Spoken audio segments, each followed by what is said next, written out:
Hi friends, அதிகாலையில் எழும்புறதுக்கு சிரமப்படுறவங்களா நீங்களோ உங்கள் பிள்ளைங்களோ யாராக இருந்தாலும் உங்களுக்காக தான் இந்த வீடியோ. கடைசி வரை பார்த்தீங்கன்னா அதுக்கு என்ன செய்யலாங்கிற வழி உங்களுக்கு கிடைக்கும். காலையில் சீக்கிரம் எழுந்துக்கிறது எத்தனை பேருக்கு கஷ்டம்? கையில் கை தூக்குங்க பார்க்கலாம். ஏன் உனக்கு சீக்கிரம் எழுந்துக்கிறது கஷ்டம்? ஏன் கஷ்டம்? நீ நினைச்சிட்டு இருக்கிற எப்போத்துல இருந்தோ எனக்கு அது ஒண்ணுதாங்க பிரச்சனை. சோம்பேறிங்க நான். என் வாழ்க்கையில இது வரைக்கும் நான் சீக்கிரமா எழுந்துக்கிறதுக்கு மாத்திரம்தான் ரொம்ப கஷ்டப்படுறேன். நான் அப்படிதான் அப்படின்னு சொல்லிட்டு தான் நிறைய பேர் சொல்லுவோம். ஆனா உண்மை என்னன்னா, ஏன் உனக்கு எழுந்துக்கிறதுக்கு கஷ்டமா இருக்குன்னா, இது வரைக்கும் நீ எழுந்துக்காத காரணம் கிடையாது. நீ எழுந்துக்காததுக்கு காரணம் உன்னோட எதிர்காலம். ஃபார் எக்ஸாம்பிள், உங்க ஸ்கூல்ல சொல்றாங்க, கண்ணா அடுத்த செவ்வாய்க்கிழமை நம்ம எல்லாருமே எக்ஸ்கர்ஷன் போறோம் சென்னைக்கு, எல்லாரும் 4 மணிக்கு ஸ்கூலுக்கு வந்துருங்கன்றாங்க. உனக்கு எழுந்துக்கிறதுக்கு அன்னைக்கு கஷ்டமா இருக்கும்.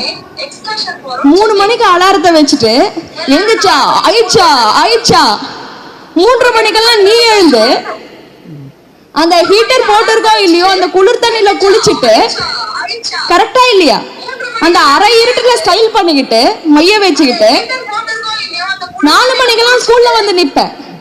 அவ்வளவு நாள் உனக்கு எழுந்துக்கிறதுக்கு கஷ்டமா இருந்த உனக்கு அன்னைக்கு ஏன் கஷ்டமா இல்லை? ஏன்னா உன் மனசுல உன்னோட எதிர்காலத்தை பத்தி நீ செதுக்கின படங்கள் எப்படி இருக்குன்னா, நாங்க பஸ்ல போவோம், பாட்டு பாடுவாங்க, நாங்க டான்ஸ் ஆடுவோம். உனக்கு தெரிஞ்ச வரைக்கும் அந்த பஸ்ல பஞ்சர் ஆயிருக்கலாம். ஆனா நீ அந்த பஞ்சரை பத்தி யோசிச்சியா? உனக்கு தெரிஞ்சதெல்லாம் எக்ஸைட்மெண்ட் மட்டும்தான். அந்த எக்ஸைட்மெண்ட் நீ உன்னோட எதிர்காலத்தை பத்தி செதுக்கின அந்த படங்கள் எவ்வளவு பவர்ஃபுல்லா இருந்துச்சுன்னா உன்னை படுக்க விடல, எழுந்துக்குச்சு, சுண்டி இழுத்துச்சு. அதே எதிர்காலத்தை பத்தி பஸ் பஞ்சர் பத்தி நீ யோசிக்கல, ஜாலியா மாத்திரம் தான் யோசிச்ச. அதே மாதிரியே எதிர்காலத்தை பத்தி நினைக்கிறப்போ, போர்டு எக்ஸாம்ஸை பத்தி நினைக்கிறப்போ, 12th பத்தி நினைக்கிறப்போ நெகட்டிவான படங்களை பார்க்காத. உன்னால எது முடியாதுன்னு பார்க்காத. நீ எவ்வளவு பெரிய ஹீரோவா விஸ்வரூபம் எடுத்து படிக்க போறன்றத பாரு. உன் ஃப்ரெண்ட்ஸ் எல்லாம் மச்சான் திருந்துட்டியா அப்படின்னு சொல்லிட்டு கேட்கறத பாரு.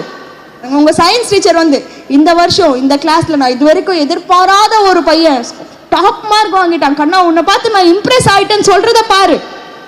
ஆட்டோமேட்டிக்கா படிப்பு. காலையில் எழும்புறதுக்கு சிரமப்படுறவங்களுக்கு ஏற்ற வீடியோ தான் இது. இதை உங்கள் பிள்ளைங்களுக்கு சொல்லுங்கள். இது மாதிரி சிரமப்படுறவங்களுக்கு இந்த வீடியோவை ஷேர் பண்ணுங்கள். மீண்டும் அடுத்த வீடியோ சந்திப்போம். அது வரைக்கும் இந்த வீடியோ லைக் பண்ணி ஷேர் பண்ணி சப்ஸ்கிரைப் பண்ணுங்கள். நன்றி, வணக்கம்.